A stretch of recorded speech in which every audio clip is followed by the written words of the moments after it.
मेरे अजीजम दोस्तों, मैं आर के निराला भाषा की पाठशाला भाग 8 में आप सभी का हार्दिक स्वागत करता हूं। दोस्तों, आज हम भाषा की दृष्टि से शब्द भेद को जानने का प्रयास करेंगे। साथियों, भाषा की दृष्टि से शब्द के 4 भेद बताए गए हैं। जो प्रथम भेद है उसको तद्भव शब्द कहा जाता है।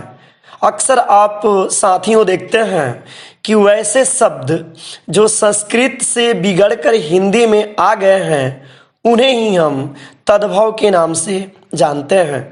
उदाहरण स्वरूप हम लोग सूरज, आग, सांप ये शब्द बोलते हैं जो संस्कृत के मूल सूर्य, अग्नि और सर्प से आया हुआ है।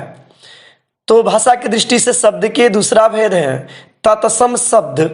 तत्सम शब्द के विषय में हम आपसे इतना ही बताने का प्रयास करेंगे कि संस्कृत के वे शब्द जो अपने मूल रूप में हिंदी में प्रयोग में लाया जाता है उसे हम तत्सम शब्द कहते हैं।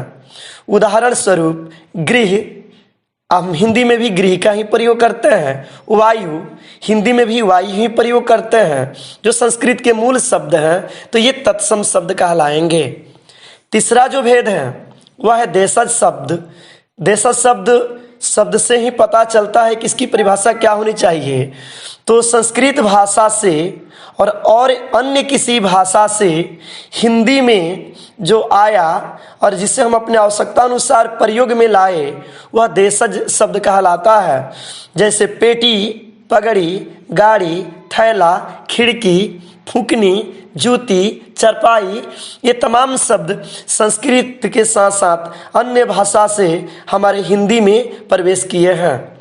चौथा जो शब्द भेद है भाषा की दृष्टि से वह है विदेशज शब्द, यानी कि वे शब्द जो हिंदी में देसी भाषाओं की अपेक्षा विदेशी भाषाओं से आकर सन्निहित हो गए हैं उसे विदेशज शब्द कहते हैं।